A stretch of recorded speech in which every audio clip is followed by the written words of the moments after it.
Well, good evening, and welcome to Park City Hip and Knee Grand Rounds. This is a special session that we put together, a pertinent subject focusing on outpatient surgery in any setting. PCHK Foundation was established in 2015 to be a forum for exchanging orthopedic knowledge. The symposium held in Park City every August is a sort of our main event. And this year we're going to have this symposium live in person, August 5 through 7 in Salt Lake City. And we hope many of those here tonight and others can attend. And, you know, these grand rounds are really sort of the next phase of the evolution of this foundation and the educational events associated with it. Our first speaker, Dr. Hurst in Columbus, Ohio, to give us our first talk in these series of three, ASC, the original gold standard. And Jason and his partners in Columbus really have sort of led the way in this space. So I think we always learn from them. Jason, thanks so much for joining tonight. Yeah, thanks. All right, so I'm going to talk about the freestanding ASC, and that's kind of the original gold standard of outpatient arthroplasty. In particular, because of time, I'm just going to talk about what I think are some of the three key successes for us as a group, what helped us be successful with our practice. Here are my disclosures, none really relevant to this talk, really, except for that I am a TJO consultant and I get royalties. But you know, here is basically a brief snapshot of our experience. We built our center in 2013. So over the past 7 years, we've done just north of 10,000 outpatient joints. Here's the breakdown. About 96% were discharged home the same day. Transfer rate was about 0.25%.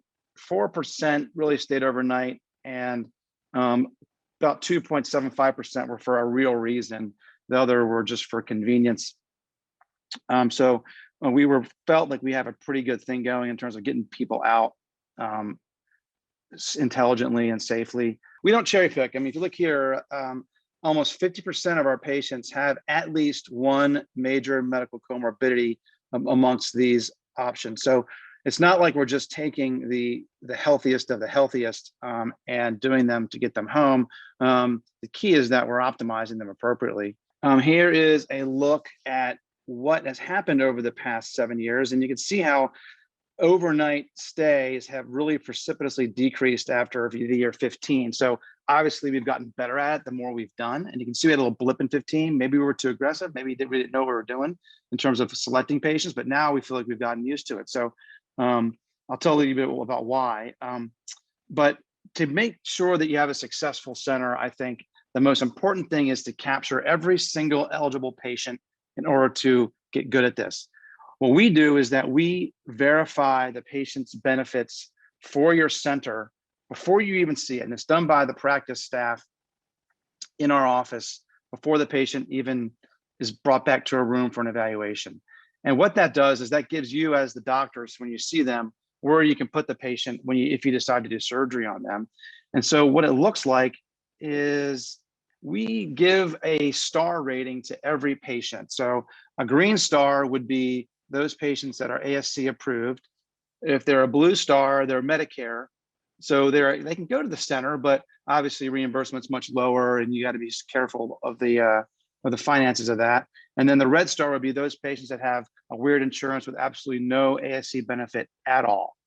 So here's what an example of a chart looks like when I walk into the room. As you can see in the upper right-hand corner, someone in our front desk has put a green star. So this patient, I know when I see them, if I need to do a surgery, I have the ability to take them to our ASC. They have the appropriate insurance coverage for it. And if they need a total knee or what have you, or a knee scope, they can go to my surgery center. Number two, I think everybody must be on board. And what I mean by that is that, you know, the collaboration between every episode or every person involved has to be in on the outpatient arthroplasty experience. That's obviously you, the internist that's clearing them, the anesthesia staff, your staff in the office, and the patient. If there's any, reluctance amongst any of the people involved, it's like a house of cards. It comes crumbling down. So everybody must be on board and everyone must be behind it. And I kind of think of the three amigos as the surgeon, the internist, and anesthesia. I feel like if they're on board and they actually get it, then you will have a nice pass through of patients through your center without any hitch. But even if it's your staff, if one of your staff members says, gosh, I don't know if you should really go to an outpatient center, then the patient will have reluctance and they won't want to go. With respect to screening, we try to simplify it. And the first question we ask is, does the patient have an ongoing medical issue that cannot be optimized? If the answer is yes, then you got to postpone until that is optimized. If the answer is no, then the second question you ask is, do they have an organ failure? Obviously, if the answer is yes, and by organ failure, if they have CHF or they have renal failure or something, then that patient is really not going to be appropriate for your medical center. I mean, for your ASC and you go to the hospital. If the answer is no, and they don't have any medical failure, then the third question is more of a social one, and that's if they have adequate support upon discharge.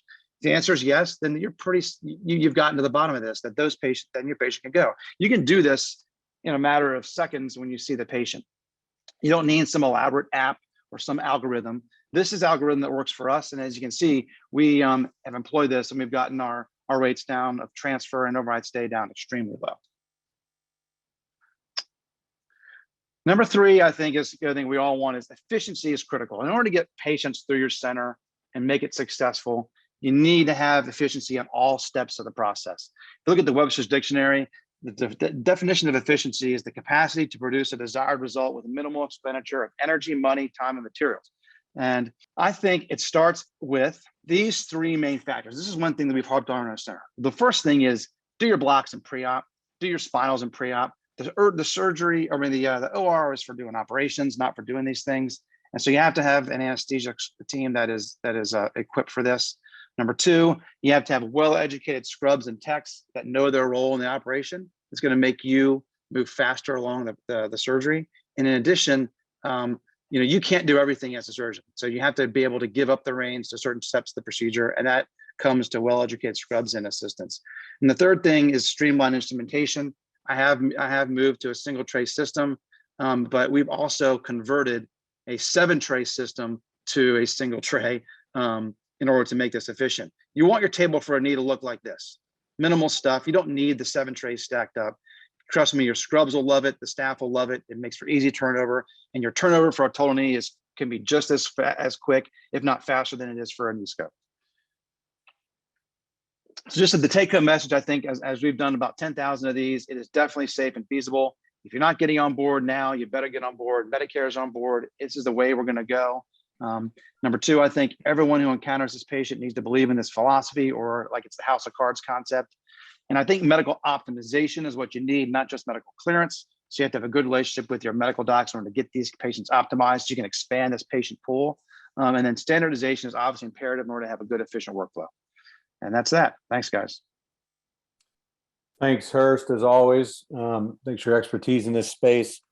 I think I'm going to do a little moderator prerogative and get a question to you in case you have to run out to attend the field hockey game. All right.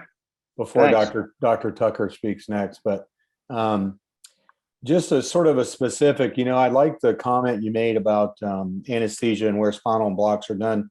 Maybe for the attendees, what sort of is the algorithm? Is that spinal for everybody? Maybe just give us the general overview of what you do for hip and knee, spinal, what type of block, and any other anesthesia, I don't know, tips. So we do spinals for our hips. We do a combined adductor and IPAC block for our knees. Shoulders get a single shot. Knees are block. spinal too? Did you say a difference? No. Knees are combined IPAC and adductor canal blocks. So it's all done general in or sedation or something. What are they? General. They're all done in general with try to do as much hypotensive general as you can. Okay. So they get an LMA. Very nice. Very nice. Thank you. All right. Well, thanks, Jason. All right. So now very excited to introduce our next speaker, Dr. Kimberly Tucker, joining us from Arizona and staying sort of in the same topic space. She's going to talk about outpatient surgery. Will it work in my hospital? Thanks, Kim. Appreciate you joining us. Thank you. Hi, everybody. I'm Kim Tucker, and I'm from Tucson, Arizona. And I'd like to thank Park City Hip and Knee for having me today, and Dr. Bolognesi for inviting me to talk.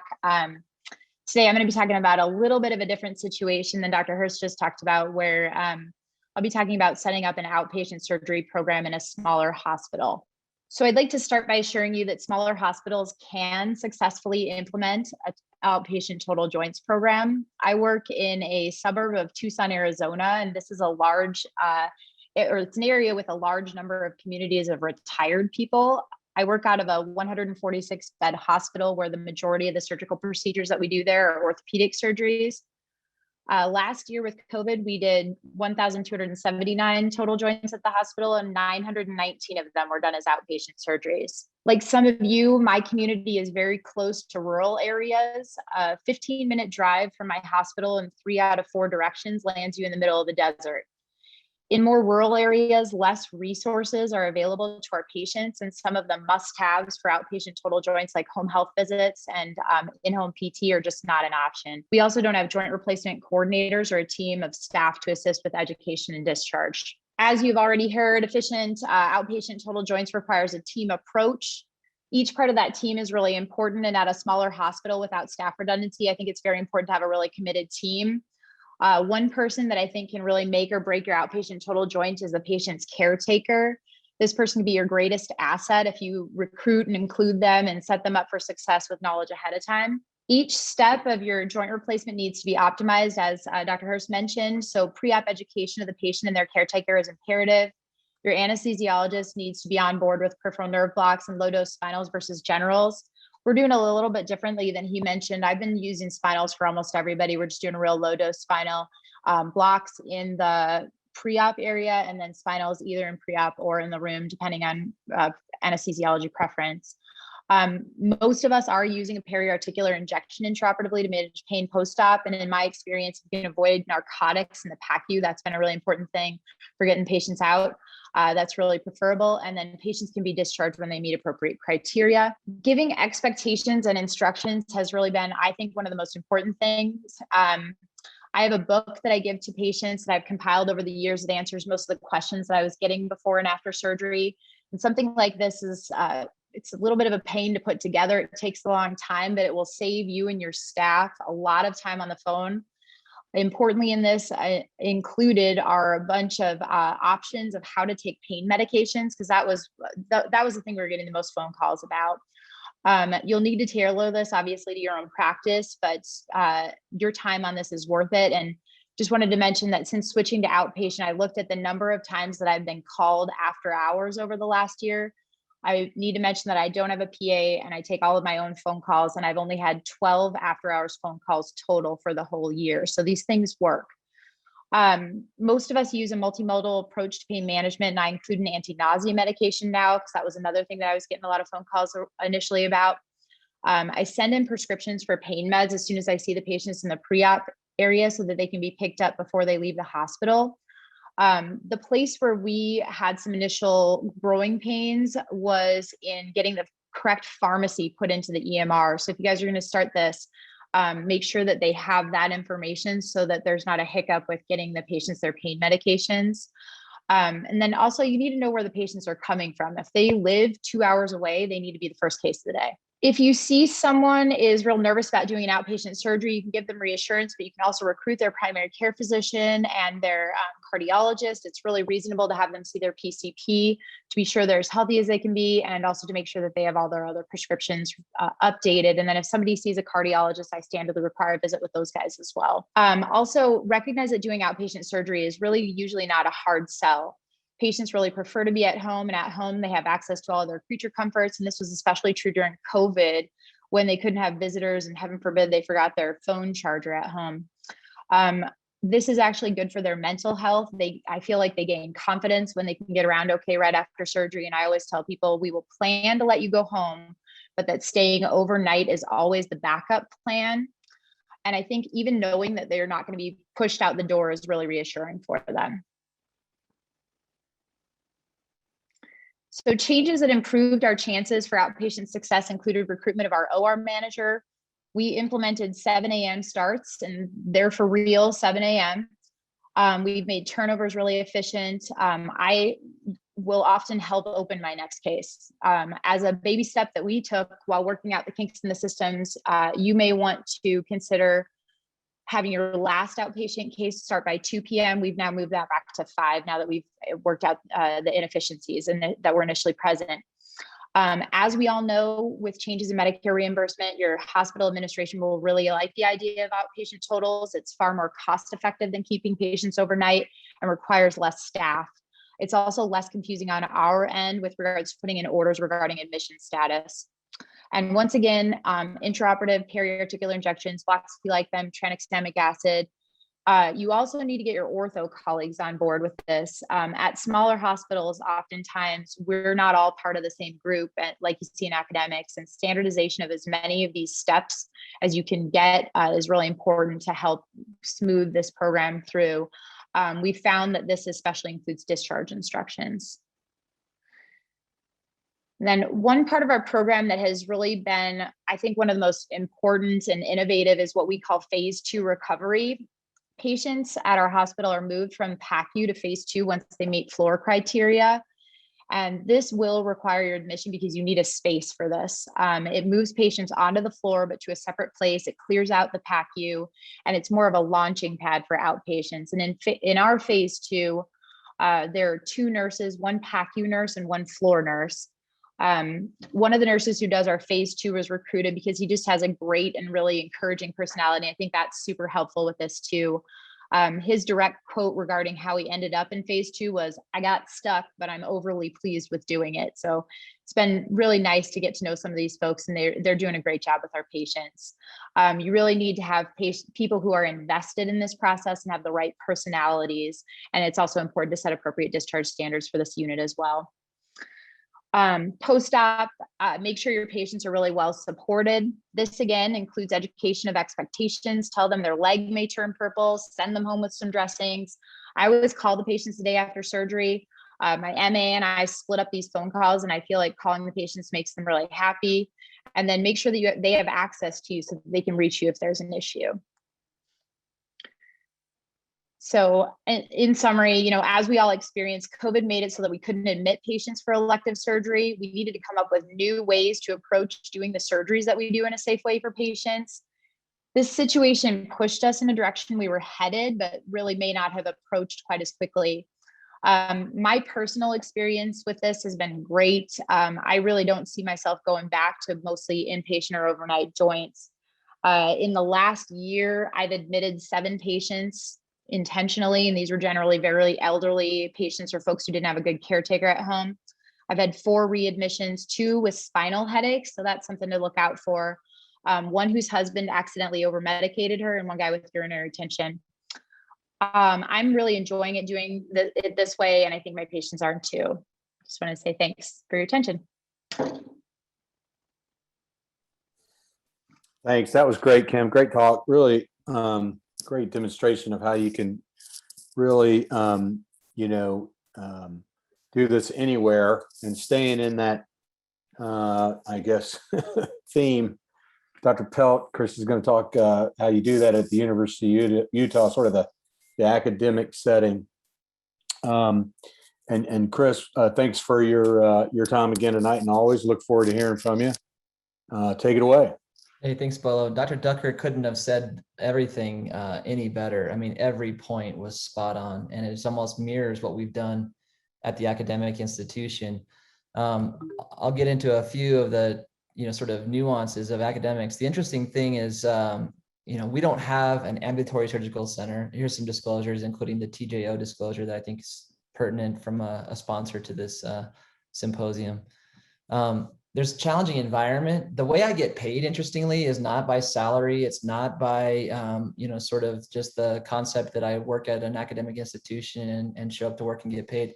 We actually get paid off of collections at the University of Utah still. It's been a sort of a long-standing tradition, and one of the last places that I know of still doing it this way. So I get all the benefits of the sort of referral center volume, and all the downsides of the inefficiencies and sort of bloat of a large institution. We have a ton of committees. It is not easy to institute change. The personnel that we work with are working for all service lines, not ortho, and certainly not orthopedic joints. Our same-day surgery staff does our pre-admission at the main hospital. We give them to the operating room. They go through PACU, and then our phase 2 is right back at same day surgery. That entire day, those same nurses have been working on, urology and gynecology and vascular surgery and every other kind of patient you can imagine, and actually sending them to all different places around the hospital. We have multiple different types of sites of service for surgery, including a neurosciences center that's just down the hallway, but they all go through the same place. So we don't have necessarily a committed team, but we have an educated team that are bought in, as Dr. Tucker had kind of mentioned. We're not financially aligned. So unlike the ASC concept, I don't really get any financial benefit depending on where I take a patient. And there's not a lot of opportunity for me to do a whole lot at our current ASC or our orthopedic hospital. It's really only an outpatient surgical center that's designed mostly for our hand, foot and ankle, shoulder, and sports surgeons. And we do probably 10% of our joint replacement volume there. And it's only because that's where we can find an OR. There's 4 orthopedic joint replacement surgeons at the University of Utah. And, we kind of find OR space wherever we can get it. And 90% of that's at the main hospital. We had started to shift to outpatient joint replacement prior to COVID. We had gone through the BPCI effort. As we all know, the Medicare inpatient only list disappeared essentially for all of orthopedic surgery as of January 1st of this year. But the BPCI initiative kind of taught us how to change the way we thought, challenge the paradigm of what we did, CPM machines and rehabs and SNFs and therapy, either home healthcare or outpatient therapy. And can we do it remotely? And we were already working on all those things beforehand as we were thinking of ways that we can improve outcomes and decrease costs. And then COVID hit. And then as everybody knows, everybody had to think of things differently. We also are at a really busy place up on a hill that doesn't have very much real estate, and we don't have a lot of capacity. And pre-COVID, we ran about 92%. They took a ward away from us and converted it to COVID, and now we've closed that ward back down because our COVID volume's low enough.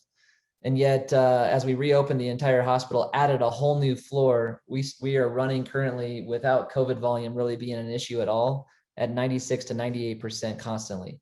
So our inpatient bed space just doesn't exist. So we've got financial pressures, we've got a lack of real estate, and then our patient pressures to do outpatient joint replacement honestly was quite rare. The dogma in the area that we practice is I'd like to stay in the hospital. I'd like to maybe go to rehab. My husband doesn't want to cook dinners, so I'd like to go to SNFs. And it's still kind of a little bit of the dogma, despite 5 to 7 years of a paradigm shift that's been ongoing in what we do. The team concept has been mentioned several times throughout the evening, and I just can't emphasize it enough. We were building on the successes of BPCI. We did not enter BPCI Advanced. We were very successful in BPCI, and we saw the very likely financial downside to BPCI Advanced, which was very well demonstrated by Chad Kruger and Max Courtney in a recent publication. Those that used to be winners have now found themselves to be losers. So we somehow lucked out on that. We have some pretty good support from the hospital, and it was because of BPCI where we had gained.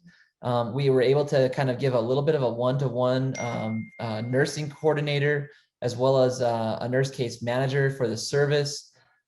We have a PA that actually is one-to-one with each surgeon. One physical therapist that covers most of us actually in clinic. He used to be on the floor. We brought him into the in-clinic environment. It's been so successful, they've actually recruited a second physical therapist to be with us in clinic. We have decision support. I've talked in the past about VDO, or the value support tool that we have to analyze costs and outcomes.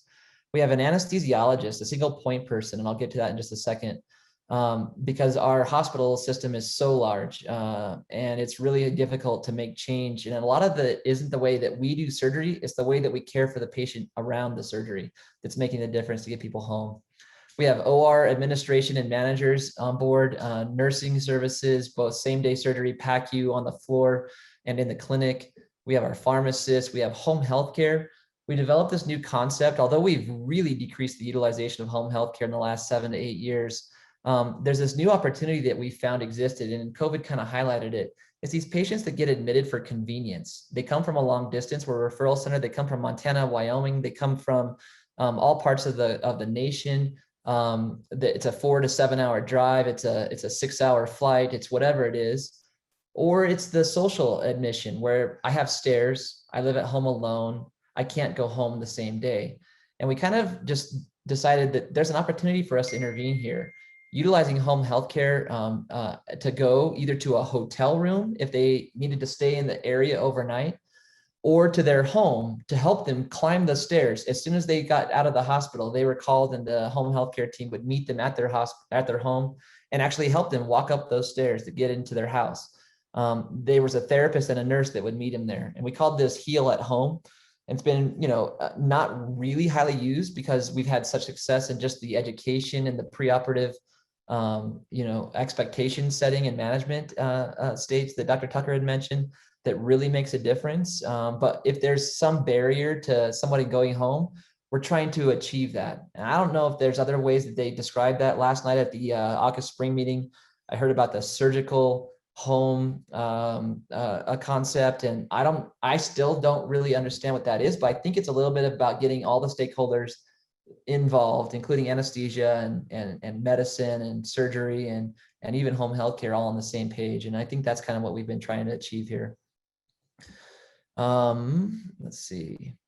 The patient engagement, we have a care navigation system where we make proactive phone calls. We a little bit adapted this from a pre-existing proprietary system that we had purchased in the past. And then we said, we can do this on our own at home. We developed some things inside of Epic that allowed us to track it in a database. So we get data out of it. We're using another proprietary system called Streamed. One of our former fellows who was a resident at Rush actually came up with this. It's a texting thing. Patients just rave about it.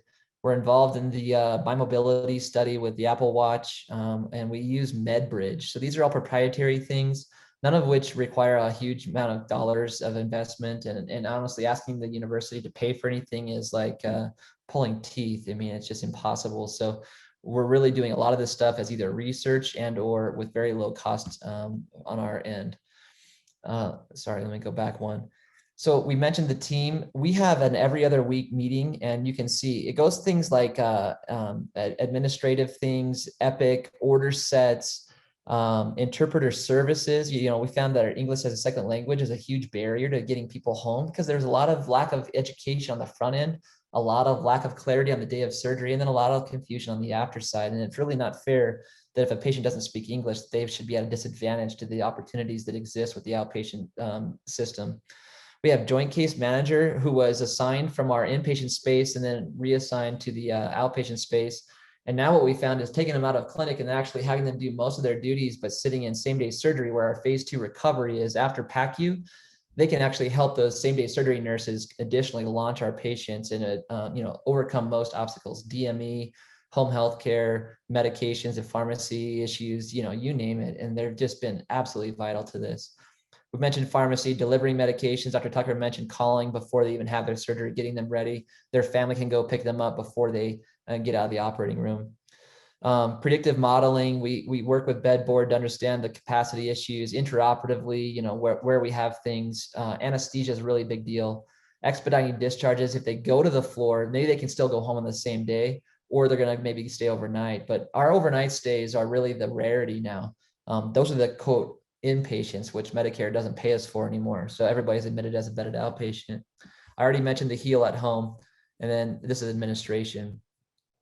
So as I mentioned, anesthesia is a big issue. We have over 130, 138. Last I counted, I think it's probably more than that now, anesthesia providers. They do not give us an anesthesia team. If I see the same anesthesia provider once every 3 to 4 months, it's a lucky day. And so it's residents, it's fellows, it's CRNAs, it's attendings, and they are constantly in cycle. There's just not a buy-in that there's a need for a joint replacement team. Everybody should be able to do general orthopedics is what they believe. And even though there's procedural stuff and we do regional anesthesia, it's a lot of moving targets. We have one lead and he meets with us routinely in those every other week meetings. And then he helps us kind of review the literature, develop protocols in the sidebar, and then develops these published protocols. So Mepivacaine spinal is our go-to for almost all of our primary joint replacements, both hip and knee. And then we both have hip arthroplasty protocols. Some of us do things a little bit differently. One partner does an ABMS approach in a lateral position. The other 3 of us do a supine direct anterior approach. And some anesthesiologists get a little uncomfortable. What if I have to convert to a general? Does this influence things? And so it's all laid out. And so any anesthesiologist can walk into the room and kind of know what to expect. Same is true for total knee. We also do intra-articular modified Ranawat cocktail, the ropivacaine cocktail, and then we do an adductor canal block for our total knees. Both cohorts are ideally with a mepivacaine, although the one surgeon that does a lateral position, the anesthesiologist decided they'd rather do a TIVA sort of general anesthetic, so they didn't have to worry about timing, and if it wore off, if they had to do sort of a conversion at a later time. It's almost a 0% likelihood in our data, but nonetheless, that was one of their concerns that we were able to overcome by allowing them to do what they wanted. So at an academic institution, we have, a cancer center, bone marrow transplant, solid organ transplant, referral center, very complex patient cohort. Everybody takes care of heart patients. I'm not trying to say that we're any better or different, but the interesting thing is we were, probably less than 10% 2 years ago of same day discharges. Outpatient is not the same as same day. Same day true discharges, the average length of stay for these patients is 4 hours. 77% of our patients are indicated for that. We have a 93% success to launch with that indication. And that's all comers of all comorbidity levels, you name it. So I think that's pretty successful. It might ebb and flow depending on the month. But a lot of these things that I have outlined have been keys to success for our group to be that successful. We've also monitored safety. This is a selected group, although 77% of the academic institutions, pretty much everybody. The other patients are essentially staying overnight and leaving the next morning. But we can track data. We look at with that care navigation program where we proactively call. If a patient goes to another outlying hospital, I may not capture that inside of Epic. But if we're calling the patient and asking them at intervals that are very, timely, we can gather data. And so with that, we found, an ER visit rate of less than 5% on average and right around 5% with these same day discharges. It's the same things that Dr. Tucker had mentioned. It's nausea, it's dizziness, or it's postoperative urinary retention, which tend to be the most common reasons that we get calls. Our PAs and fellows participate in a call pool. That's one other kind of key component that I didn't put on the slide. And so 24-hour access to a joint provider, not just an intern that's taking call in the ER. We want somebody that knows joint replacement to be able to console our patients and talk to them through the most common reasons people call. 99% of the time, that does not lead to an ER visit, whereas 99% of the time when we had an intern taking the call, it was a CYA thing and they would send them to the ER. And that's drastically reduced that. The other thing is all of us are willing to see any of our partners' patients in our own clinics the very next morning to avoid an ER visit. And again, most of it is just simple things. It's more elevation, less activity. It's a little compression or pain management or a little counseling and coaching. But those are very, very rare. So with that, I'd say thanks. These things that I put on these little tiny slides, because Bolo gives us a slide limit, I put on some extra slides that you can access later. That was great. Thanks, Pelt, as always. We have now we're going to move into a little bit of a discussion period because you guys did stay on time. I was going to start maybe with you, Dr. Tucker. I got Jason on this, so I thought it might be good to go through. So also about the spinal, you mentioned low dose spinal. I don't want to put you on the spot for exactly what that means because I think that depends on the anesthesiologist, but any detail, I think Chris mentioned the Pivocaine, but any comment for the folks about what that means sort of at your shop? Yeah, they're using bupivacaine, and it does totally vary depending on the anesthesiologist. Right. But most of these folks, if we're doing surgery in under an hour, which of course, hopefully we are, that they're putting as low dose as they possibly can. But I just talked to him the other day about switching over to mepivacaine because I was reading that was maybe better, but they have not gone to that yet. They're just using real low dose bupivacaine. And Pelt, your mepivacaine, is that what you said? I think. Yeah, Mepi for almost 100% of our primary joint replacement. Bupivacaine has had such a unusual time, and they do isobaric, and some people do hyperbaric, and they think that's more rapid on and offset. Right. Yet they get saddle anesthesia that can last 7 or 9 hours, and they don't urinate before they leave. And so the hyperbaric bupivacaine, even though it may have some sensory offset or maybe upper motor, it is a nightmare for the urinary retention issue.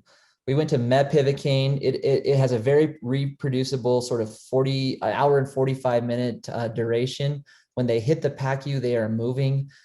We have a lot of older anesthesiologists that were all about the transient neurologics, toxic Neurolysis. issue. Yeah. They have, and they are more amenable to the use of mepivacaine than lidocaine, which some of my other colleagues, I know Bill Hamilton talks about the use of lidocaine. And so they were okay with mepivacaine, not okay with lidocaine, with the positioning and with some of the sort of nuances on the other stuff. It's been very successful for us. The rare occasion where a case takes too long in the supine position is a total knee, and almost all of us doing it for our DA hips, or even sort of the ABMS hip in the anterior supine position. It's really easy for the anesthesiologist to just deepen a little bit of the propofol sedation at the very end, but that's probably less than 4% of the time that they need to do that. The bupivacaine we still use for our revisions because they can have a little more variability. And we're still probably, we're probably close to 40-50% of our revisions are same day discharge at this point as well. Hurst, did you mention which agent you guys use? I apologize if you did. If I remember correctly, I think we're still using Lido. Yeah, and I think Tom Bradbury's, you may be, because I think Tom Bradbury's, the Emory experiences with Lido, they're able to have their anesthesias buy into it. All right, Ellis is on Bolo. He's an anesthesiologist as well. He's one of our panelists tonight. Maybe. Oh, Dr. yeah, we can. I may put him on the spot during the next session. Or Dan, any comments if you're there? Are you there? You may be. I'm here. Oh, here he is. Hey, buddy. This is unexpected. Anesthesia. We're going to blame you. No, thanks for hopping in a little early. You bet. So the transient neurologic symptoms, That's it. it's an old school belief, or it's an old school issue that happened when they had these really tiny micropore catheters because it was dumping lidocaine on nerves and it was killing the nerves. So that's the reason the FDA pulled those off of. They're no longer allowed. You can't find them. But there is this belief that it was the lidocaine and not the catheter that caused it. Like Hospital for Special Surgeries in New York City actually uses lidocaine spinals, but the catch there is timing. So mepivacaine is great, but if you exceed the time, then you end up getting into trouble. Bupivacaine, depending on the concentration and what you put in it, can be great, but it depends on the quantity you put in there and what other things you add to it. Yeah, the other thing is I was going to mention, I wish I could have some of the Hurst ASC philosophy. ORs are for operating, not for, passing gas or doing spinal blocks, but we don't have that. So we still, we run 2 rooms and we deal, and it works just fine. And then the mepivacaine duration has been really, really awesome for us. Dr. Tucker, let me ask you one question, and you don't have to get into details. I think you're saying that you're like Dr. Pelt and me, you don't own the hospital, so to speak, or the facility like Dr. Hurst. So is there opportunity for reinvestment into your service line or anything for you as a medical director or co-management, or do you have anything again, sorry if it's a probing question, but we're all sort of in the same boat as you, I think. Yeah, at this point, no, that hasn't been an option. I mentioned it to them. I asked if I could buy shares in a surgery center that they own, and they said no. So right now I am just doing it for my benefit, my patient's benefit. Yeah, good for you. Well, the good financial. I will interject. I would say that you are practicing at the hospital so you can build your own center. Hurst and his partners will. Yeah, Hurst and his partners will be. You'll be hearing from the surgery center development people here shortly. Pelt, you're like me. I think. We're also collections based, believe it or not, at Duke. Or primarily collections based. So I know you've had reinvestment in the past related to your bundled care efforts. Any comments on sort of anything you've gotten out of the outpatient effort? You don't have to make numbers. Yeah, it's gone. So the BPCI money has essentially been spent, and that's the thing is you invest in people or the resources needed to make these things successful. And if you use a finite pot of money, that's going to go away. So you really need to have administrative, buy-in to demonstrate the value. Obviously, we did some economic analysis for them as well. With the change from inpatient only to basically everybody being admitted. Our utilization review team said everybody that comes in, revisions, primaries, doesn't matter the complexity or how many days you think they're going to stay, they're coming in as bedded outpatient. It's either 3 or 4 days. They might even go to observation instead of being converted to an inpatient status. The hospital is losing $7,000 a case with this single decision, right? And you get to that, the $55 million in COVID losses that they had for over the year. They are not looking at ways to spend more money. And so these gain sharing opportunities that used to be on the table, they're just gone. So we're trying to just make do with the resources that we have and let them understand that they have to invest a little bit so that we don't spend additional unnecessary costs. So a bedded outpatient, if I keep a patient in the hospital overnight, there's a cost to the hospital. They can't admit another inpatient. If we're running at 96% and I take one bed, that's one other patient that's not going to be admitted. They're going to spend the night in the ER, get turned away because we go on trauma divert. And it's nursing and it's other resources that we're spending on that same patient that we wouldn't have to spend if they just went home on the same day. So they've gotten that and they understand that there's a reason they should invest in it. And it's not that we're getting money back, but there's some, ongoing support that they're committed to the concept. Lucas, I know you're in the next session and not specifically talking about outpatient, but can you share from the Penn State perspective where you guys are at briefly? Yeah, we're sort of in the early phases, I think. They weren't really doing any inpatient before I started, along with Dr. Haynes, who started at the same time as I did. And last year I did about 20% outpatient. So we have like a same day surgery unit. There's no benefit to us aside from not having to round, the residents not having to round on the patients in the morning. And we're always at 105% capacity. So if I send a couple of my patients home the same day, then my later patients in the day aren't spending the night in PACU. They actually have a room. So I think there's some benefit from that standpoint. But we're on the early side of this. We got a question from Aaron Hoffman, my fellowship mentor, about we've touched on it, but what's the motivation if there's not an advantage to the surgeon? I mean, and I think he's saying specifically financial. I think we heard Dr. Tucker say patient care, but further comments from anybody? I think one I of the really benefits. like that. Oh, sorry. Go Go ahead. Go ahead, Dr. Tucker. I was going to say, I appreciate not having to round, honestly. Like I don't have residents or a PA to round for me. So it's nice not to have to leave half hour early. I get to take my kids to school sometimes. Nice. I Lucas? shifted my rounds to a 30-second phone call at the end of the day. I used to round after I'm done operating on every patient in the hospital, and it could be uncomfortable, awkward, or whatever. Sometimes it's like one of the most enjoyable experiences. They may have not left phase 2 at same day surgery yet. And I get to go and stand there and they get up and walk for the first time. And boy, the smile on their faces and watching someone that's been in a wheelchair walk, and you can show the residents and fellows or just yourself even, it restores your faith in why you do what you do. But the other thing is I call every one of the patients that has already left for the day at the end of my afternoon, and it takes me 30 seconds or less. And boy, they are happy. They're happy. They have very little pain. They're so thankful and so complimentary of the entire care pathway and the team. I say the team. They say that over and over again. Your team is unbelievably amazing, and it reemphasizes why we do it. Patient outcomes and satisfaction are through the roof. All right, Lucas, I think you were about to say something. Yeah, it slipped my mind. I'll come back to me in a minute. Oh, okay. What I'll do, because we're about time to go to the next session, but I was because there was a comment came in through the chat. How about just going down the line, and we'll go Pelt, Dr. Tucker, Hurst, and Lucas. Tourniquet use for primary. This says for primary. Well, for total knee. I used to use tourniquet on all cases. I went to no cases, and then we changed them to Pivocaine. And I don't know if Dr. Ellis could talk about this. I've seen a little less intraoperative hypotension, and as a result, I have a struggle where there's this over under on the map. It's above 70-ish. It tends to ooze even through the bone enough. If I am very meticulous with coagulation of the geniculates, it'll still ooze enough for the bone that it's a little uncomfortable. So I'm selective tourniquet at this point. If their map or their blood pressure is low enough, I don't turn it on at the beginning of the case. And if it's a little bit higher, I don't talk to my anesthesiologist about it or not. I just glance and I either turn it on or I don't. That's what I'm doing right now. Okay. I know that glance, by the way. All I know right, that. we'll have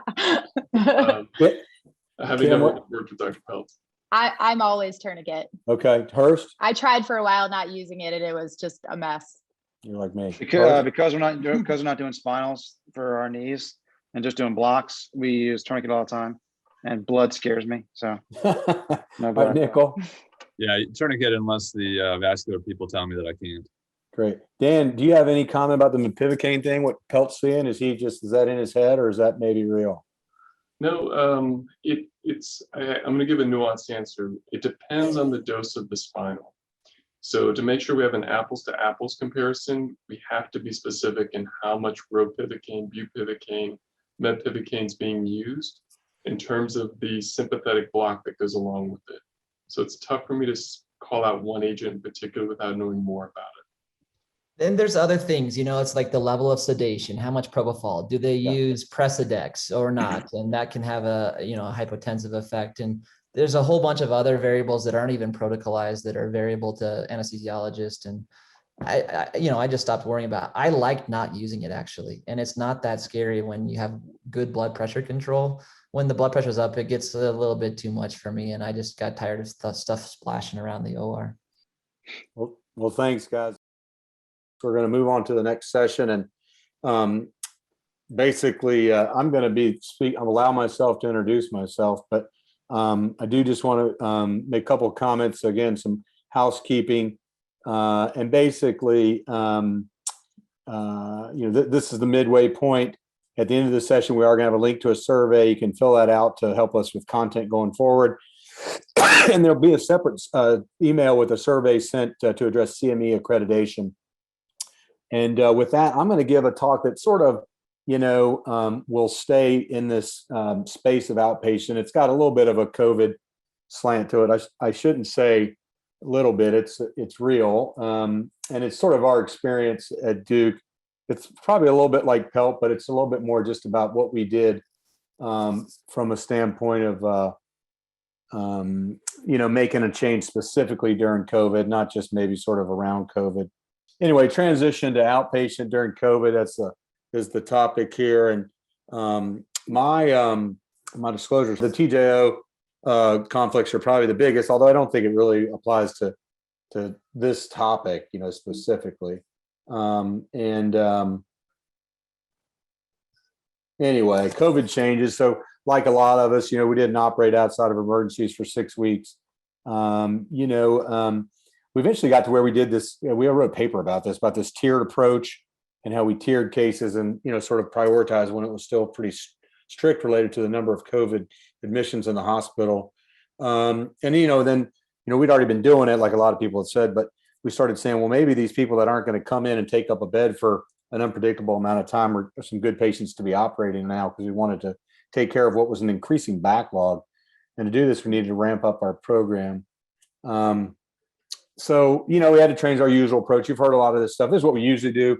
Hurst will probably remember this. I know Nikkel will, but, block in the third floor pre-op area, go to the OR, go back to the recovery area to recover. And then you move to the sixth floor from the third floor to a room. And then that's when PT sees you. And there's all these things that happen that sort of delay that. And the biggest thing, getting the patient in front of the physical therapist.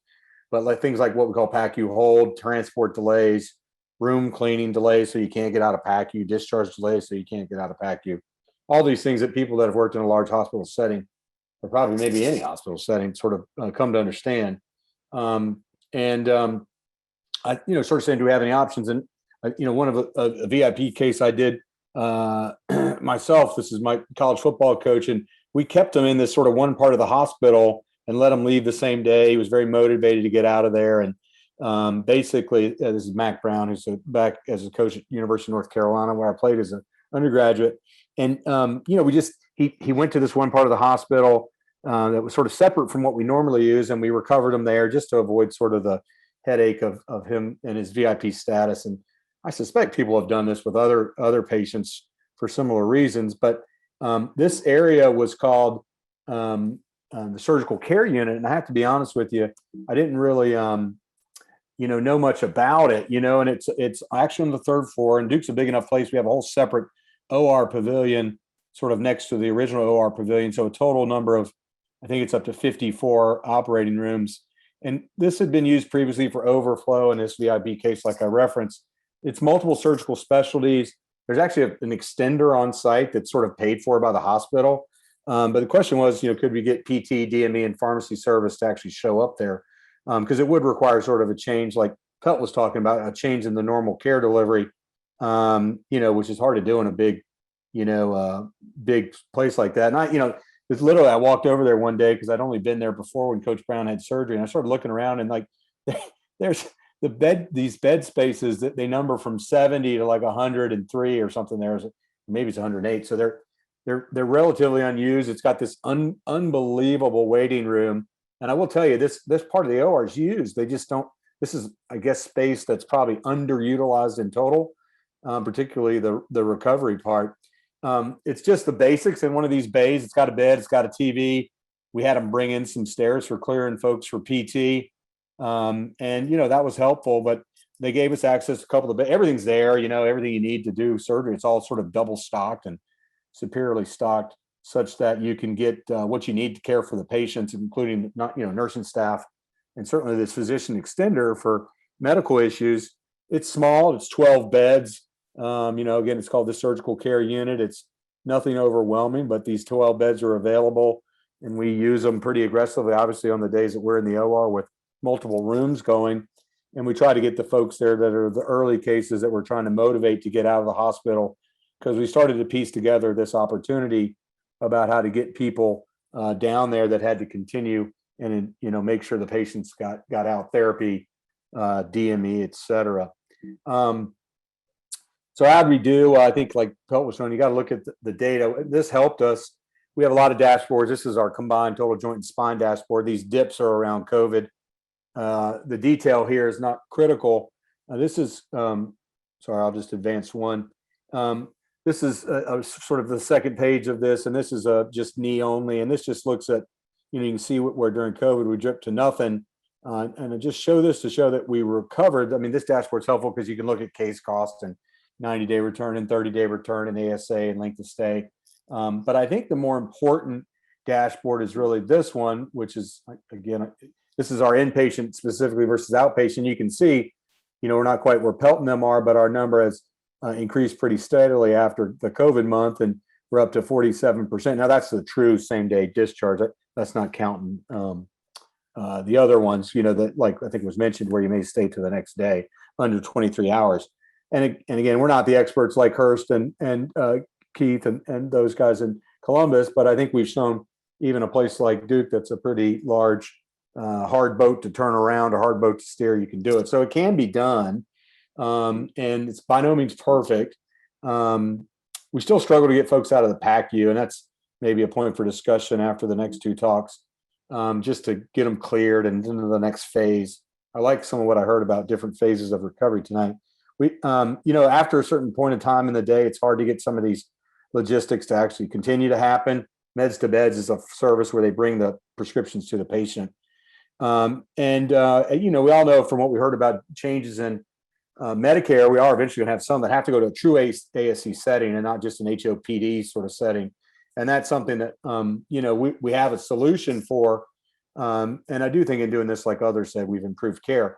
As it pertains to what we'll do for sort of the true ASC cases, we have a freestanding surgery center, which we'll start operating in July. And it's as nice, it's probably overbuilt. Hurst is laughing right now because they do what we'll try to do, out of 2 operating rooms, and this will has 8 total with this overbuilt probably waiting room. And that's because there's probably a lot of money in the health system. The ORs are very nice and large, and I look forward to working there. But I will say, in the bays and everything, overnight rooms I think are super nice, or super adequate, certainly for those folks that do have to stay. And that's something that, it will move this program over there. So maybe one of the biggest positives is that COVID, has helped us get ready for this transition, although there was a lot of work ongoing. So that's just a little bit of our take of sort of what we did during COVID with transition to the outpatient setting. A lot of familiar themes like we heard in the first part of this. And I think it's going to be Really nice to hear from Dan now. And Dan's our non-orthopedic member, as you guys heard earlier, of this panel tonight, which I think is great. It's always great to have someone thinking a little different than us, for sure, to help educate us. And he's going to talk to us applying lessons from ERAS to a surgical home hospital. And so, Dan, thanks really again for joining, and thanks for your responses to me about plans for your talk. And I'm looking forward to learning from you. Thanks so much. Absolutely, and it's a pleasure for me to be here today. As we talk about outpatient surgery in any setting, it's important for me to talk about a program that we have here at the Massachusetts General Hospital, which is our surgical home hospital. And that's the reason that I titled my talk, Applying Lessons from ERAS to a Surgical Home Hospital. So I have no disclosures, so I have a purely academic talk. It is unbiased in every way. So here at MGH, we established one of the first surgical home hospitals in the country. And by doing so, we started recovering patients who were immediately post-operative in places that were other than the hospital. So we sent them from the recovery room elsewhere. We did this for two main reasons. Number one is COVID. COVID changed the world. So when the Surgeon General canceled all elective cases, we had to rethink the way we imagined care. Patients weren't getting their surgeries, and that was during COVID-1. But during COVID-2, our governor did something similar, where patients who needed an inpatient bed after their procedures, well, they couldn't have surgery. So we started to think differently. And the other problem that we had is that we were branded as a COVID hospital. We had more COVID cases than any other hospital in New England, and patients didn't want to come see us. So we had to really kind of rethink what we did. How could we provide care to patients in a place that made them feel safe and that they could be cared for in as safe a way as possible? So we looked around and we looked at our existing infrastructure, and we had this enhanced recovery after surgery platform. Our ERAS program provided a structure for us to think in an unstructured way. And so we turned to that. We want to make sure we're doing it safe. So we started to measure all sorts of things like perioperative results, complications, because it doesn't make sense if we usher people out of the hospital faster if they just have bad outcomes. So ERAS, or Enhanced Recovery After Surgery, I mean, at its core, it's just baskets of best practices. You get nursing together with anesthesia, with surgery, and you figure out, what do you do best? What do you need to really care for patients to give them the best possible care so that they get into and out of the hospital as quickly as possible and with fewer complications?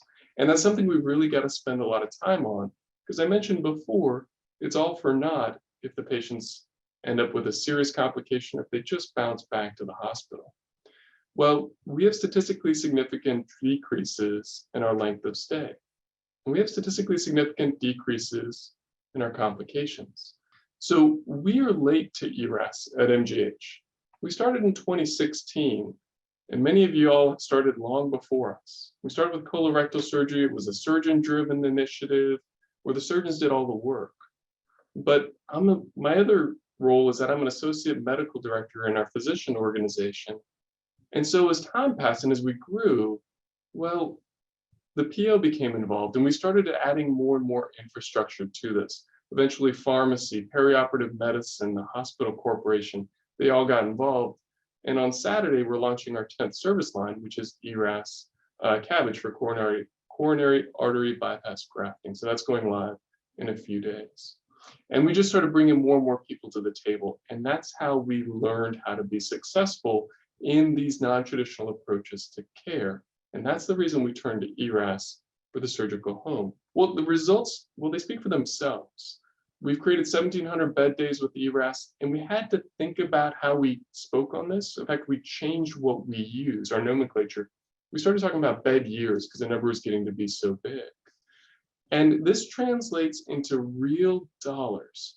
We've created somewhere between $4 and $9 million for the hospital. And the reason there's a range is it has to do with who you backfill that patient bed with. If you're doing it with a procedural patient, or if you're doing it with a medicine patient. So not only are we able to create days or bed space, but we're also able to create real dollars. So again, we're faced with this dilemma, especially last fall, and we had to really think about what it is that we did.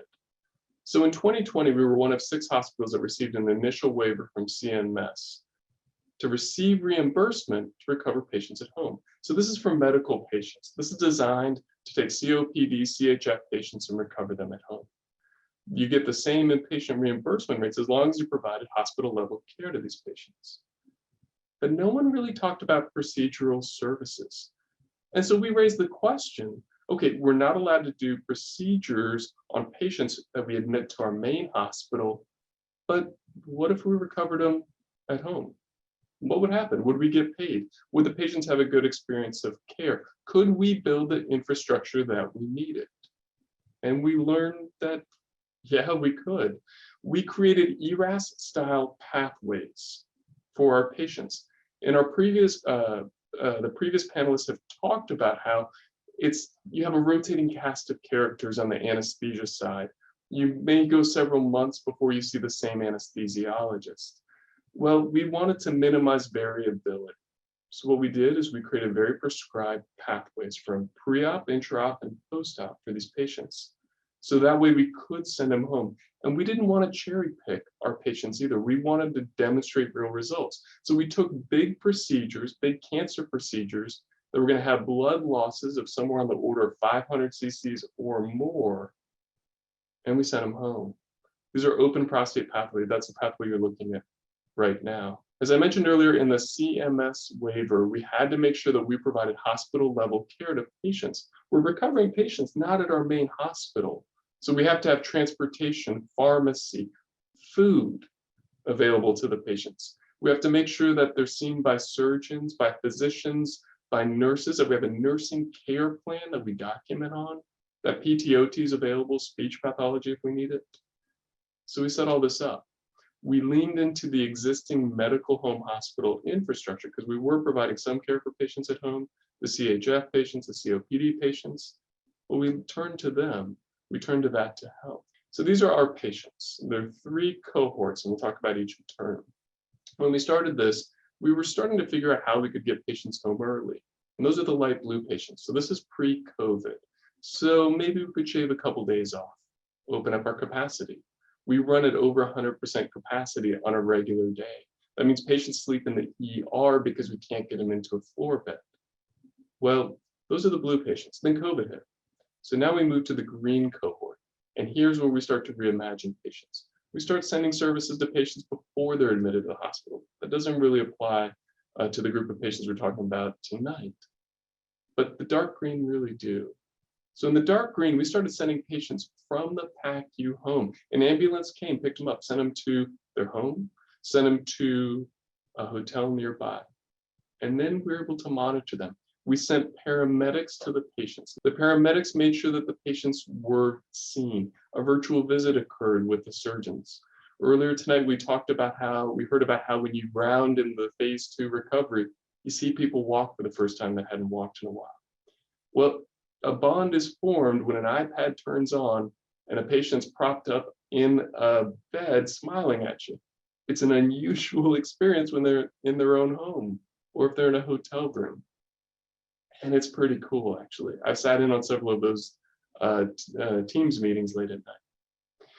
We also realized that surgeons need to care for surgical patients. It sounds obvious, but it wasn't particularly obvious to us. We had medical staff caring for patients because it was a medicine program that we repurposed. So surgeons should care for post-surgical patients. The paramedics did a great job when they were supervised appropriately. And we found that patients were referring patients to recover in the surgical home hospital. In fact, the patients wanted to make sure that they could have surgery only if they could recover in this program because they didn't want to come to the COVID hospital. So by doing so, we were able to tap into a demand where folks wanted to be at home. They'd get better sleep, they would have better food, not to knock our hospital food, but there are better options out there. And that was something that we learned from this. And then we did the financial reconciliation. And I'll end on this because I'm coming up on time. We found that we were paid exactly what we thought we would be. We received all of the reimbursement from CMS and from our private payers that we expected to receive. So thank you all very much for having me here, especially as a non-surgeon. I do appreciate that. And I look forward to chatting with you in the question and answer period. Yeah, that was great. That was really wonderful, man. I've got some, I'm fascinated by that, actually. I got some questions for you. during the question session. I'm sure we'll have others. We're gonna go to the last talk, and again, you guys are doing a wonderful job staying on time. And this is Dr. Lucas Nikkel. You heard he's at Penn State. He's one of our fellows. And I think this fits with the theme of the night. You know, we heard a lot about efficiency and how important it is. Lucas is going to talk about that from the instrumentation standpoint. So take it away, buddy. Thanks. Yeah, so a little shift. First off, thanks to Park City Hip and Knee for inviting me to speak, and Dr. Bolognesi for the invitation. Good to see everybody. There we go. So I do have one disclosure, which is significant because I talk about a bunch of different implants here. So there's a lot of knee replacement operations in the United States. Obviously, the number's growing. Probably a little bit of dip with COVID, but I think it's certainly going to be increasing again. And a lot more of these are being done in outpatient surgery centers or in outpatient settings in an academic center or a non-academic hospital. And it's odd for me to speak about efficiency when I'm at a place where the turnover time frequently rivals my tourniquet time.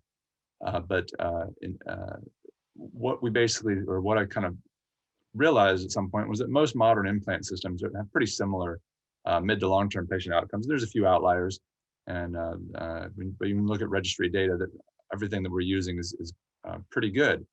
But there is quite a bit of debate over technique and operative sequence, which I got a great experience with at Duke. But at the end of the day, a knee replacement involves 4 steps. And it involves the exposure of the knee, the bony resection, balancing the knee, and then implanting the components. And because there's a lot of different implant systems on the market, when you select an implant system, whether you're using manual instrumentation or robotic instrumentation, you're making a decision about which instrumentation you're doing. So the implant implies your choice of instrumentation, and each of the instrumentation and pans and setups varies between the different implant systems. So some have a single tray. Some have 7 or 8 trays, or even 9 trays to do a standard primary knee. And that has some implications for both the cost of the transportation of the trays, the storage space, sterilization, and setup time. And at the end of the day, we thought, if you do fewer operative steps, maybe you decrease your operative time. And there's really not much published about instrument design or about comparison between different implant systems.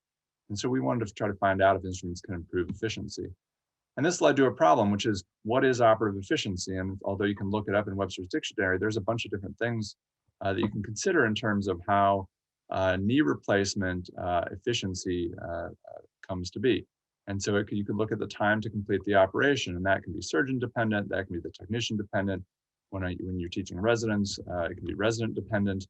It can be anatomy or patient dependent, very different, operating on somebody with a BMI of 25 and operation on somebody, a patient with a BMI of 45. Another issue is economic efficiency. If you're fast, but you do bad things like stick your stem through the tibia, then it's not efficient, because then somebody else like me has to come and fix this problem. Fewer trays and instruments may decrease cleaning costs and turnovers, but that may lead to some other issues. And so ultimately what we decided to settle on, if we wanted to try to study whether there's a difference between different implant systems, was to look at the number of operative steps.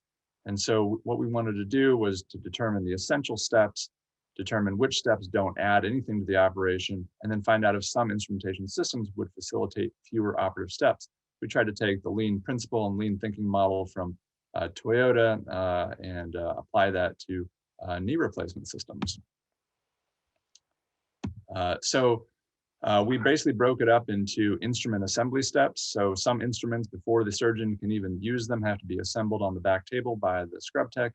There's instruments that have to be handed up, for example, handing the saw to the surgeon. There's a surgeon step where the surgeon has to do something with that instrument, and then the surgeon has to get rid of that instrument somehow by handing the saw back. And so we compared 17 different knee implant systems. We looked at 10 companies.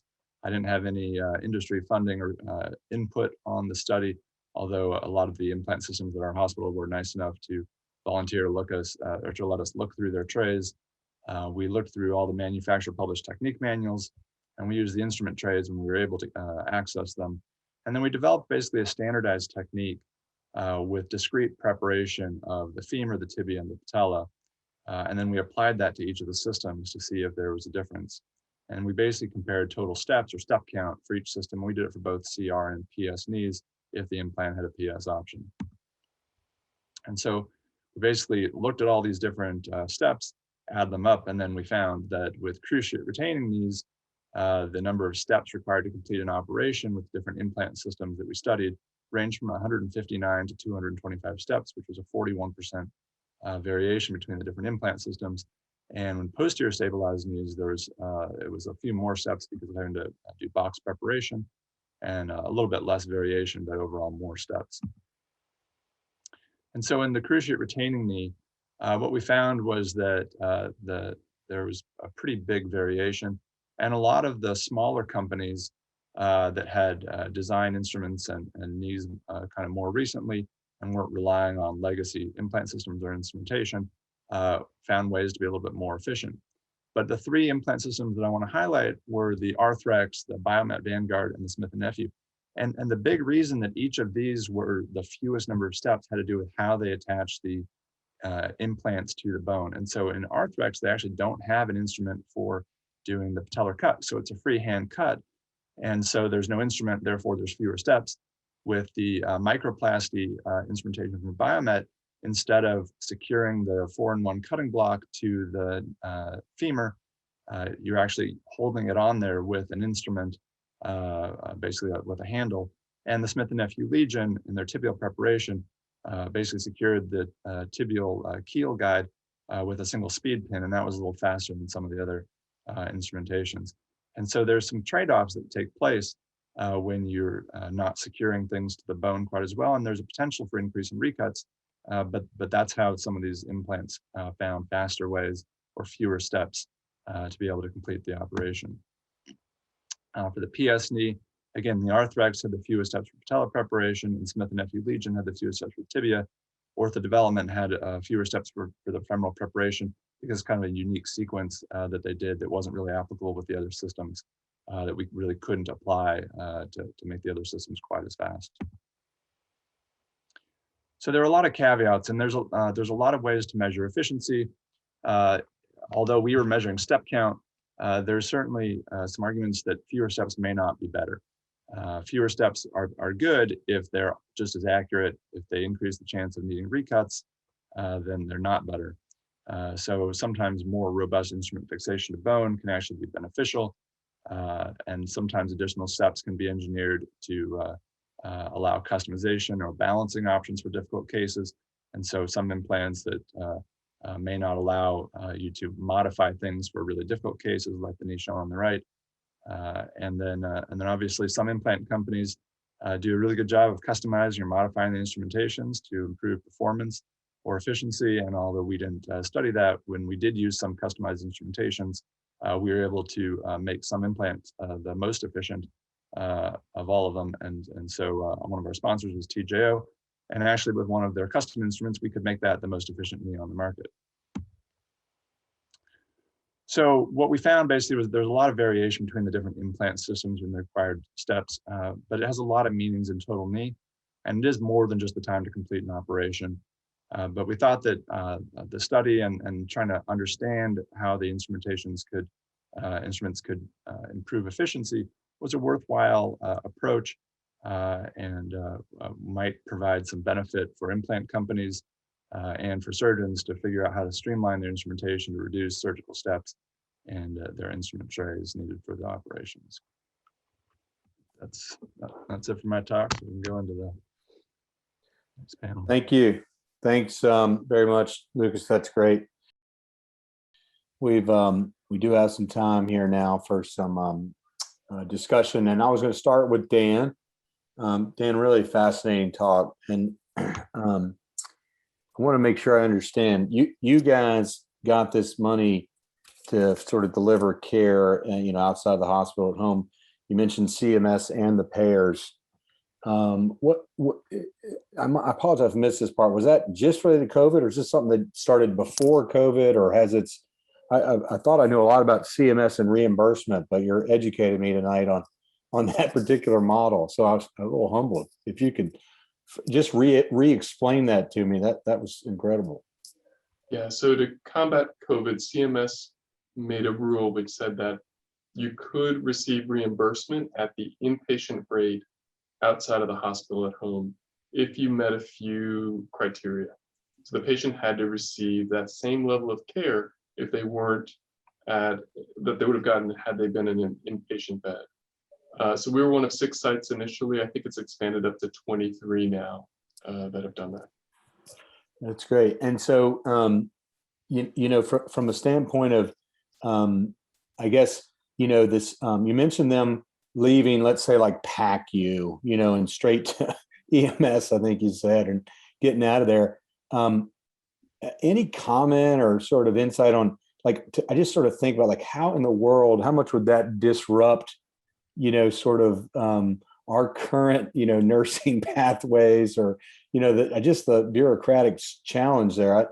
I'd love a little more in-depth explanation of sort of, I guess maybe COVID helps motivate people, but man, I just can't imagine what that would do if somebody, EMS showed up and tried to get somebody out of our PACU. So we have some wonderful nurses, but they have been with our institution for a very long time, and it's not uncommon to train here and finish your career here. And when those patterns are set, it's difficult to think of care in a different way. COVID helped. I mean, we were closing ICUs and they were becoming COVID units, or PACUs and they were becoming COVID units. And so the ability to decrease, that caused people to rethink what they did. But we brought nursing in from the beginning, and that made the difference. So when we started expanding ERAS, and they really are intertwined. When we expanded ERAS, we put nursing at the table with them. We seated them next to us. And we found out that by having their input initially, it allowed us to really implement best practices, implement change in a way that would have otherwise not happened. So when nursing came to the table to talk about the surgical home hospital, it was incredibly helpful. Sure, some folks didn't want to do it, but they had already heard about it, they'd iterated on it, and they had provided feedback. And therefore, when the chair cars showed up, when the stretcher showed up to get people from our PACU, say to the hotel across the street, or in one case, the EMS didn't show up, so it was a resident pushing a wheelchair across the street, which was pretty incredible. It was much less disruptive. Wow. Any of our other panelists have any experience with this program? Just out of curiosity, I didn't know about it. Tim, Pelt, any of that in Utah? Yeah, no, I mean, only to the point that we made earlier. I've heard of the surgical home. We had a senior vice president of health sciences, which is our dean, come and say, we want you to do that. We want you to be more like Kaiser Permanente. This was probably 6 years ago. They were doing 50% of their primary joint replacement as outpatient. We said, it's impossible, can't do it. And certainly, I mean, to Dan's point, the inherent patterns of nursing and personnel that have been there for decades. Keith just retired, as you may know, Bolo. Oh, wow. So people been around a long time and they do things the same way. And boy, I couldn't imagine, Gold Cross showing up to take somebody out of the PACU to send them home. But we got creative in the other ways, so it was same day surgery became that sort of second phase for us. It was the same place they started the day. We didn't have another space. We tried to use the inpatient beds, but there's none of them, whether we're at 96 or 105 or whatever capacity. There's just not enough space to do that in the inpatient setting. So back the same day they went. And with enough of the other things that we talked about today, we've been successful with very much the same processes, it seems. It's buy-in from a lot of parties. I guess where I'm, I think it is very most interesting, and don't worry, Nick, I got a question for you too, but you heard Kim talk about phase 2, and having to go there, just like I said, we have to move people, I guess. I mean, so when someone tells me you can't really leave PACU, they're not telling me the truth. Is that right? So, you can't go home from PACU. I guess there's not some law. We had one more thing that we added, which was the swing shift. For physical therapy. We did this a long time ago for the inpatient. And I talked a little bit ago about not adding, additional money. It's a finite pot. They don't want to spend more dollars. Well, if you think about it, we're taking things out of an inpatient setting. Now, at our place, they're just filling it back up with something else. If we're not doing inpatient joint replacement, the place is still sitting at 96 to 100% capacity. So the people that are working on the floors are still busy, but the people that were helping us take care of our patients are doing different things and maybe in a different way. And so the things that we've been trying to really do is be creative and how do we utilize the resources that currently exist and not add additional ones. So they don't have to keep spending money and hiring more people and using those same people that we already had in a different way, deploying them in different locations. So instead of up on the floor, the therapist is now coming to same day surgery to do that same physical therapy session they would have done.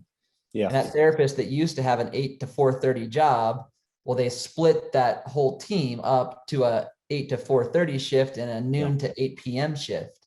Yeah. That 8 p.m. therapist is the one that's successful at getting those 2 to 4 o'clock, outpatient cases home, in addition to our nurse case manager that sits down there and helps that. All right, Dr. Nikkel, how many trays, there's a little conflict here. We know that our one of the implant systems mentioned tonight has a one tray option. What's the number? Hurst talked about just making, one trays out of a lot of different systems. Should we do these operations with, how many trays should we have? Yeah, so we tried to look at that, and it was so varied across the implant system. Right. That I think a lot of the issues in terms of getting down to fewer trays involve the number of trial components. And so there's 2 implant companies on the market. One of them we didn't study because we didn't have access to it, but that also claims to have a single tray. But they sort of have it based off the size. So if you pre-op template, then you open that one tray that's got all the implants for that size, and so it relies on some of that. So templating has a role in cutting down the number of trays, but it just kind of depends on the weight limits and on the size of the trays too, for being able to get down. I think probably most systems can get down to 2 or 3 trays if you we're careful about it, but it varies a little bit on sort of what you can do and how much you can stuff into a tray is the weight limits. Kim, did you guys do anything with your transition creation of your program around trays? Sort of like Nick, other speakers alluded to? We have not. We haven't changed much of anything. We have a pretty fast anesthesia team more than anything. And I think that's one difference between academics and a small hospital center that we have. I work with the same anesthesiologist all the time. So that's where we kind of find our time difference. They've all standardized their protocol pretty much. And I think that's where we gain a lot of our time. Pelt, what about you guys? Have you done anything around this tray space and efficiency for these cases that are increasingly more outpatient? I think it was just our trend anyways. I think Lucas did a nice job outlining sort of the TDABC and lean principles that can be applied to what it is that we do to kind of get a cost, time, space analysis of how we can be more efficient, have better outcomes, less cost, more efficiency, all these things that I think are how we're going to be making the needle move in healthcare as we go forward. So yeah, we were moving towards things, Keith Barron talks about, the chef in the kitchen that takes his very high-end knives and puts them in the dishwasher over and over. They just get dull. You don't need every single acetabular reamer to go in a sterilizer for every single case. It turns out you can template and maybe even measure the intraoperative head size and open one reamer. And for a total knee tray, you don't need all that stuff. Some of that means peel packing and maybe using space in a different way, and a little red tool chest is what we did, just like they've kind of done in New Albany and as Hurst has talked about before, or whether it's proprietary or from a vendor that understands the value of efficiency and supplies you with the instrument system that's been creatively designed to decrease the number of things you got to be opening. But yeah, I think that's the general trend. I'm not sure if it makes a difference to the outpatient, inpatient situation for us. I think it's just important to start thinking about this and doing it because it's the right thing to do. Yeah. Lucas, back to you. And if I missed it, I apologize, but did you, and this can be sort of just your gestalt, do you think the ease of using these instruments across, and I don't want you to speak to vendors, but is it a pretty wide range? You've looked now at more instrument systems I think I've looked at certainly in my career, and it's actually probably a great thing to have done. What a great practice. Pretty wide range of ease of use or intuitiveness or whatever you want to call it. Yeah. So what I've kind of found going through was that there were, one implant company would have a tool I really like for the patella, another implant, company would have something I really like for something else. Right. And so the problem is they're all proprietary and I can't combine them all. But if I think I was going back and kind of designing my ideal system, I have an idea that might not be the same for you or Dr. Pelt or Dr. Tucker. Right. But I think that, there's some things and some ease of use, instrumentation things that can make your life a little simpler. And so it's trying to figure out what those are. And if they're not available with the implant system that you use, if you can convince the company to give you custom stuff or get stuff into your trays from another company that does the same thing. It doesn't really matter what, tibial guide you use, probably, as long as you can, set it. So you may not be able to get, for example, the Smith and Nephew tibial guide, though, if you're using, Biomed implants. So, that's the problem with them all being sort of proprietary. Sure. Dan, I was going to, our biggest experience with the term ERAS and at our shop was around our GI surgeons and sort of what they did with fluid supplementation, carbohydrate, some sort of beverage before, and not just that. I'm simplifying it too much as usual, but I wonder if you had thoughts about transition of those type of programs to sort of hip and knee replacement. I mean, we've been asked about it and started to implement it.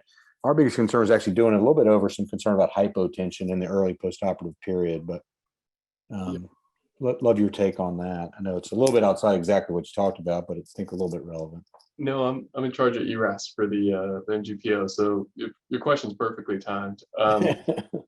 So when we looked at ERAS initially, you're right, it came out of colorectal literature. Right. It was about no narcotic, no fluid, preoperative carbohydrate drink to load in advance. But we evolved that to just reimagine it as just a bunch of best practices. It needs to be, what do you need to get your patients into and out of the operating room faster? I mean, a bowel prep's not going to help you, but early ambulation will. Preoperative fasting won't help you because your patient is going to be in a state of stress. So therefore, carbohydrate drink probably will. But what we try to do is custom tailor each of our pathways to like hips and knees. So we opened up that conversation with our orthopedic surgeons. In fact, we have teamed up with orthopedic surgery for laminectomies. And again, it's just, what do you need? So what I would recommend is, and quite frankly, it doesn't really matter what's in the bundle, as long as you have 70% adherence to it, unless it's something really wild. But as long as you have 70% adherence, whatever's in the bundle generally works. And you see that in national and international literature. So if you can get everybody together, and if it's like we're going to do a spinal with mepivacaine, I know bupivacaine is getting a bad rap tonight. And if we will avoid dexmedetomidine, because at least of that bradycardia and the PACU nurses are going to yell at me for 2 hours. And if we can treat hypotension in a certain way and TXA at this time, and guess what? We need that antibiotic prophylaxis with incision before the tourniquet gets up, because if the ANSEF goes in, but the tourniquet's down, it's not going to get to where the scalpel is. So you just got to figure out what works, and then you got to get everybody to adhere to it. So we actually give reports to anesthesiologists, surgeons, and nurses on how they're doing on each of these elements. So one of my colleagues talks about how she always knew there was one anesthesiologist who was worse than the others, and now she has empiric data to prove it. And so it's a team sport. If you get a complication, I get a complication. If you get a surgical site infection, so do I, and so does the nursing team as well. And so that's why we try to share that data with everyone. And then we do adherence graphs. We do variation reporting where I can see how I do next to each of my colleagues. What's my length of stay relative to others? What's my opiate requirement? How many times do my patients puke in the recovery room relative to my peers? And we share that. And we share it with leadership too. That's great. You guys are all great. Appreciate everybody's participation. Thanks to all the speakers tonight. Just a little bit of business to finish up. Thanks obviously for coming. Thanks to our sponsors for making this possible. You see them here listed. And we'd love comments, thoughts, questions, anything. We love social media. So if you're into that, please share any positives. I guess you can share negatives too, hopefully they're positive, that you can. And we certainly appreciate everyone participating tonight. Thanks again to the speakers. You guys are great.